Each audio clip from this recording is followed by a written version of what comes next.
The morning air was heavy across the barren training grounds as dust swirled around rows of soldiers cleaning their weapons and adjusting their gear under the sharp eye of the officers who moved up and down the line. The general walked with his usual authority, his boots sinking slightly into the sand as he passed each man, giving only the faintest nod of acknowledgement. The soldiers straightened at his presence, wanting to be noticed yet careful not to stand out too much. It was a ritual they had grown accustomed to, a rhythm of inspection and dismissal. At the far end of the line sat a figure almost unnoticed. She was smaller than most of the men around her, her posture calm, her movements deliberate. A massive Barrett .50 caliber rifle rested across her lap, its weight alone enough to intimidate even the most seasoned shooters. The weapon looked out of place in her hands, too large, too powerful for someone who appeared so quiet, so unassuming. The general glanced briefly at her, then dismissed the sight without interest, convinced she was little more than a support clerk assigned here by mistake. His stride never faltered as he walked past, leaving her presence as unremarkable as the shifting sand. The soldiers closest to her exchanged the briefest look. Some of them knew what the general did not. They had seen her train, they had seen her lie prone for hours with her eyes locked through the scope, reading the wind, the terrain, and the silence itself. She was not the kind of soldier who announced herself with bravado. She was the kind who let her rifle speak, yet none dared to mention it. As the general passed, his presence was iron and his word was final, or so it seemed in that moment. Still, the rifle remained across her lap, a sleeping beast of steel and power, and the badge pinned discreetly on her uniform gleamed faintly in the sun, unnoticed by the man who held command. It was no ordinary decoration, it was the mark of a distance once thought impossible, a number that most snipers whispered about but never dared to claim. 3,200 meters, etched in memory and proof, yet hidden from the general's gaze. She did not rise, she did not speak, she simply sat and waited, her silence more deliberate than any words she might have chosen. The general continued forward, unaware of what he had walked past, his eyes fixed on the men he believed would prove themselves under his inspection. The air grew hotter, the dust thicker, and the soldiers shifted uneasily in the heat, yet their thoughts returned to the quiet figure with the massive rifle, her presence like a shadow on the range, waiting for the moment to step into the light. And the question hung in the air of what would happen when that shadow finally moved. The sun climbed higher over the range, and the soldiers gathered near the bleachers. As the morning session drew to a close, they spoke in low voices, trading murmurs and half-remembered stories about the quiet woman who had sat behind the Barrett .50. The general had already moved on to a temporary command post set up under a canvas canopy, his attention fixed on schedules, reports, and the next series of drills. But among the soldiers the whispers grew heavier, carrying the weight of both doubt and awe. Some recalled nights on distant assignments when her name had surfaced in fragments passed from one unit to another. There had been rumors of a sniper who never missed at distances so great the shot itself seemed like myth. One man swore he had seen her drop a target past 2,000 meters with crosswinds whipping sand into the air. Another claimed she had fired from a mountainside into a valley below, striking a mark no other shooter could even see through their scopes. Still, the soldiers never spoke of it too loudly for fear of being dismissed as storytellers by those who did not know.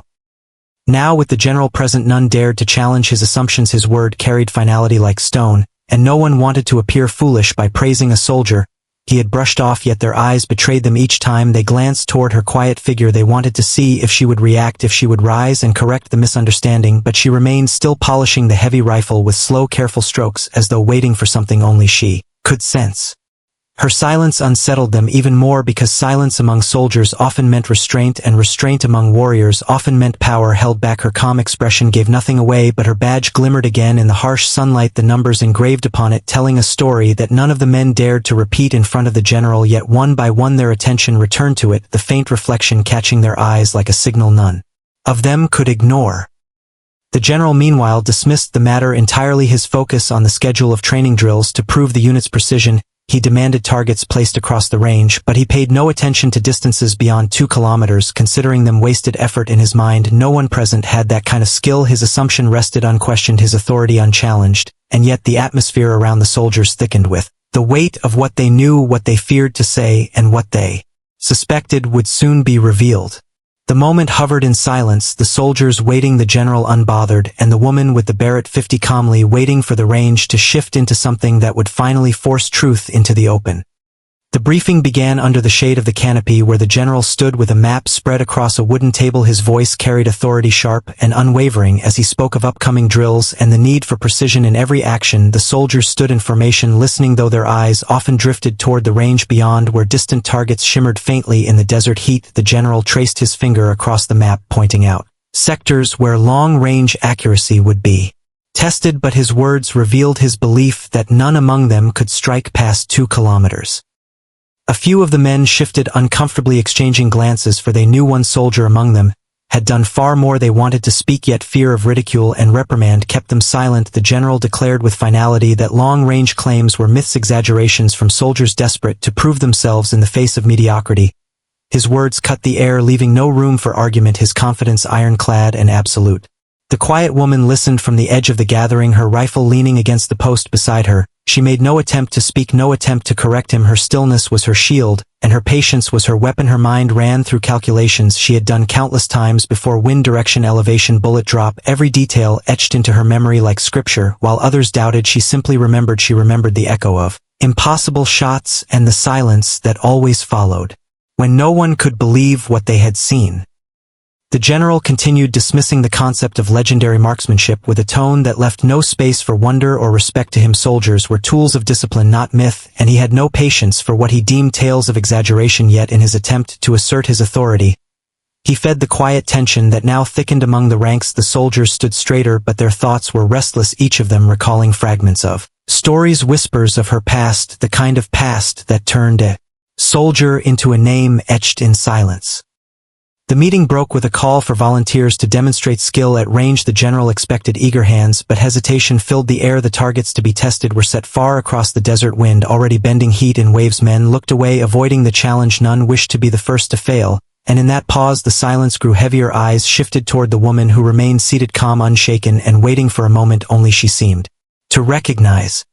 The heat shimmered across the open desert as the targets were raised in the distance, their steel frames glinting faintly under the relentless sun. The soldiers lined up at the edge of the range, rifles in hand, but hesitation gripped them, each man calculating his chances against the wind and the sheer distance that mocked their training. The general stood with arms crossed, his voice commanding as he demanded a volunteer to step forward, his tone leaving no room for excuses. Yet the silence stretched longer than expected.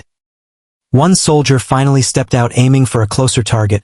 He adjusted his rifle, steadied his breath, and fired. The bullet struck, but far from the center. The general's face showed disappointment, though he said little. Another soldier tried the same, each one hitting but missing the mark of true precision. The atmosphere grew tense, with each attempt failure hanging like a weight pressing down on the entire unit. The farther targets remained untouched, no one daring to risk humiliation in front of the general.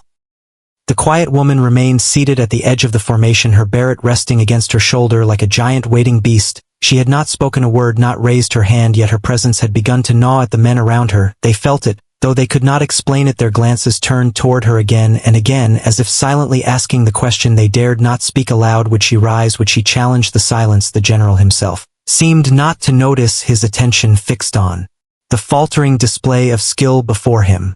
The moment stretched until at last the general grew impatient, his voice sharp as he demanded why no one would take the distant shot.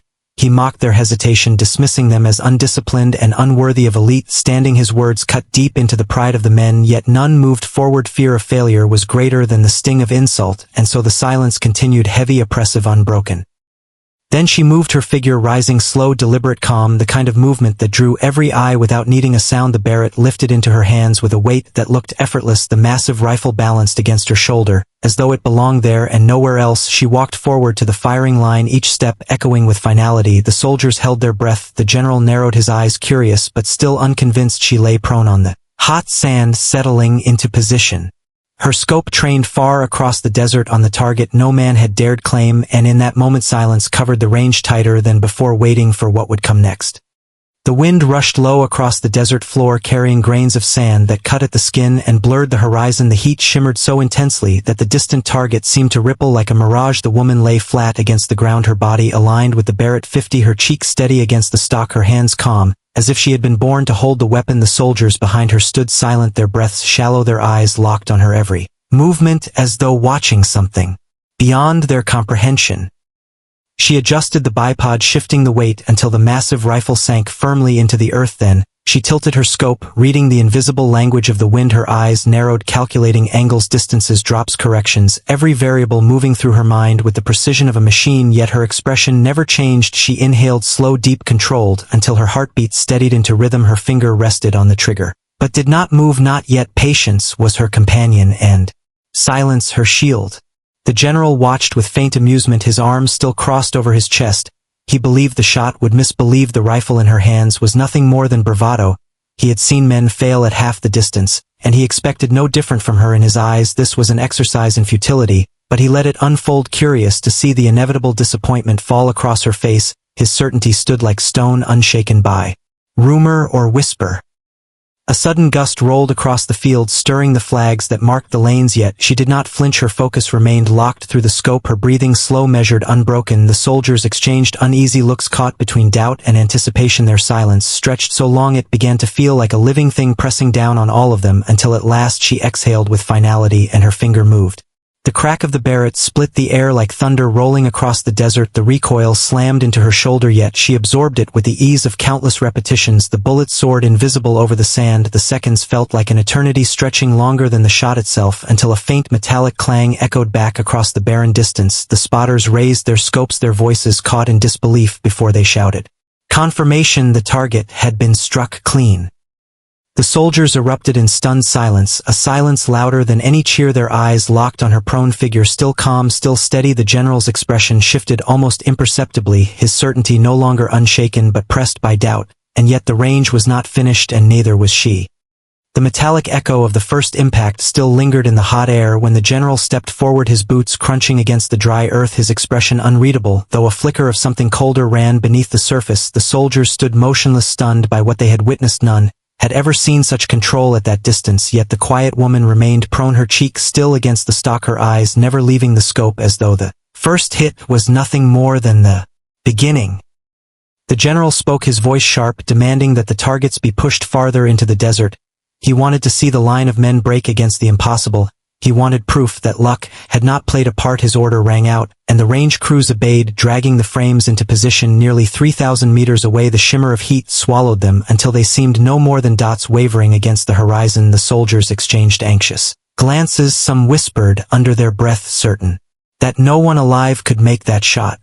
But she did not move, her calm presence heavier now than any words could be. Her fingers adjusted the scope with deliberate precision, her lips pressed thin as her breathing slowed once again. Every detail of the terrain, every shift of wind entered her calculations. She had made shots like this before, shots that stretched beyond the belief of those who only measured distance with rulers. She measured with silence, patience, and inevitability. The general folded his arms once more, still doubting, though the seed of unease had taken root in his chest. His pride demanded she fail, his authority demanded his word remain absolute, yet he could not ignore the stillness of the soldiers around him, every one of them focused on her, as though the outcome of this single moment carried more weight than any drill they had ever done before. The desert wind swirled, shifting unpredictably, yet her eyes remained calm, her body unmoving, her finger curled against the trigger. But she did not rush. Time stretched longer than the silence that gripped the men behind her, until finally she drew in a long breath and let it go. The thunder of the Barrett roared once again, cutting across the empty expanse, the bullet invisible, carving its path through heat and air. All eyes turned to the distant frame, waiting for the impossible sound. Then, faint but unmistakable, a metallic clang rolled back across the desert. The spotters froze before shouting confirmation. The farthest target had been struck, the impossible had been made real, and the silence that followed pressed down heavier than ever with the question of what challenge would come next. The desert seemed to hold its breath after the second impact, the metallic echo fading slowly into the shimmering horizon. The soldiers shifted uneasily, their disbelief turning into something heavier, their silence no longer doubt, but awe. The woman remained on the ground, her cheek pressed against the rifle stock, her eyes steady through the scope. She had not celebrated nor lifted her head, she only adjusted again, her calmness more unnerving than the shots themselves, as though she were not testing limits but simply following routine. The general's face tightened, though his voice betrayed nothing. He ordered the final target placed deeper into the wasteland, almost 3,200 meters away, the kind of distance that lived only in legends. The crew hesitated at first, their eyes darting nervously toward the woman, then toward the general, but his command allowed no room for hesitation. The frame was carried further into the haze until it was nearly swallowed by the bending heat waves. The men whispered among themselves, their words hushed like prayers. None of them truly believed the shot could be made. She exhaled slowly, adjusting the rifle. Once more the Barrett rested firm in the sand, its weight absorbed through the bipod. Her fingers moved with a precision that felt mechanical, but her eyes told another story. They were alive, calculating every gust of wind, every fraction of distance, her mind weaving numbers into certainty. She had done this before, though no one around her could imagine it. She had lain in other terrains across continents and oceans, striking marks unseen, unheard. Her silence was not emptiness but memory. The general folded his hands behind his back, his pride demanding that this shot expose her as a fraud, yet beneath his stern expression a flicker of doubt twisted deeper. He had dismissed her earlier with a single glance, convinced she was nothing but a misplaced soldier, but now the weight of the air around him told another truth. He could not command the silence, he could not bend the awe of his men back into discipline. The world seemed to narrow into a tunnel. As she steadied her breathing, her finger tightened on the trigger. The thunder roared once more, shaking the desert floor. The bullet flew across the impossible distance, invisible against the sky. Seconds dragged like hours, until at last a faint metallic ring returned, carried thinly by the wind. The spotters froze, their scopes locked. Before they shouted in disbelief, the target had been hit clean. The soldiers gasped, some unable to comprehend, others trembling at what they had witnessed. And as the echo faded, the general's eyes locked on the quiet sniper, a realization forming that he could no longer ignore. The sound of the final impact still rang in the minds of every soldier standing on the edge of the range. The faint metallic echo carried across the desert like a ghost that refused to fade. The quiet woman finally lifted her head from the rifle stock, her face calm, her breathing steady, as though she had simply completed a mundane drill. The Barrett rested in the sand beside her, its long barrel smoking faintly under the heat. The soldiers stood frozen, unable to decide if they had just witnessed a feat of skill or something that defied the limits of human possibility. The general walked forward, his boots grinding against the dry ground, each step deliberate, heavy with unspoken weight. His eyes narrowed, fixed on the figure before him, his earlier dismissal of her now rising like a burden in his chest. His pride battled against what he had seen, his certainty clashing with the truth standing before him. He slowed as he reached her, his gaze shifting at last to the glinting metal pinned on her chest. It was not an ordinary decoration. The badge bore the mark of a sniper record that most only spoke of in whispers, 3,200 meters, a distance so improbable that even the best in the world dared not attempt it. Yet here it was on her uniform, undeniable, carved in steel that shimmered beneath the burning sun. The general stopped cold, his breath caught in the silence, his mind replaying every second he had dismissed her, every moment he had assumed she was insignificant, every word he had spoken about legends being myths now shattered before him. The soldiers watched in silence, their eyes moving between the general and the woman, their hearts pounding from the weight of the moment. They had seen her do what none of them could imagine. They had seen her prove the impossible with calm silence and patience. She had never spoken a word, never demanded recognition, yet she had rewritten what they thought was possible. The air itself seemed to bend under the pressure of respect that none dared to voice.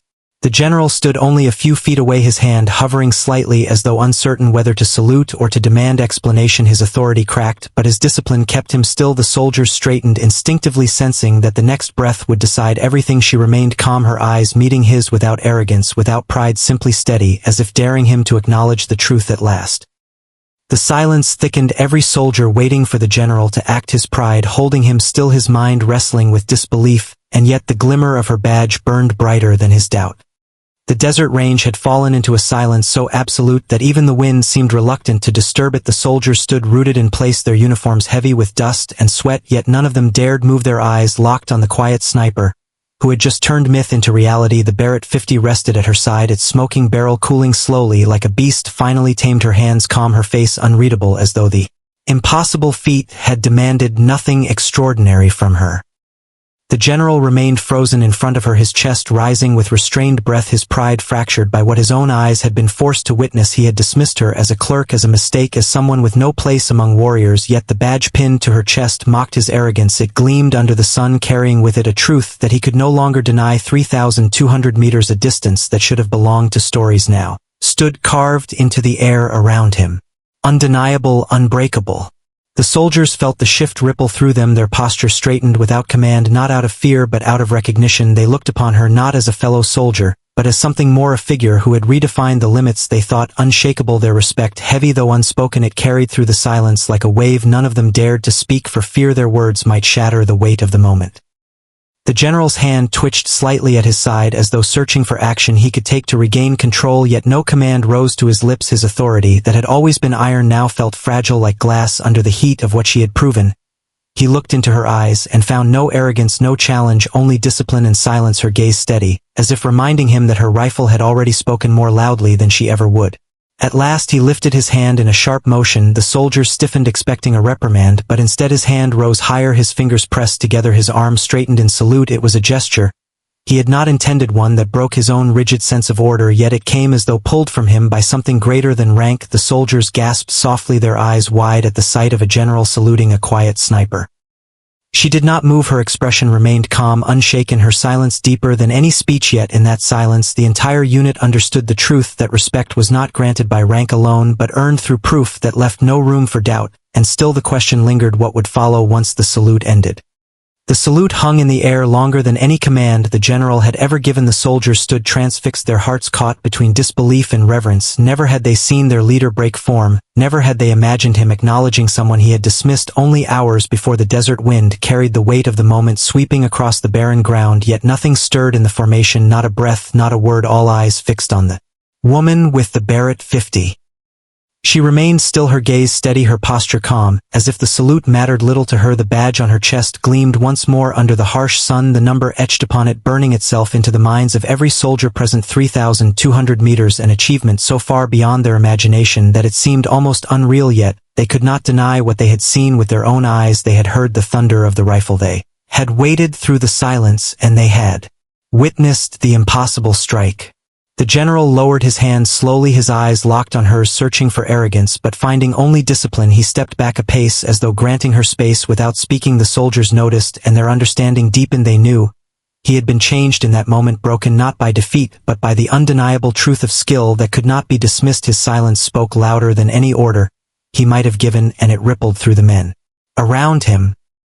The soldiers straightened their shoulders, not from command, but from something new, a respect born from awe. They looked to her now with a reverence that came without words. She had spoken with her rifle, and it had told them all they needed to know. Some felt pride, others unease, but all of them felt the shift. Something in their world had been rewritten. The boundaries of what they thought possible had been shattered.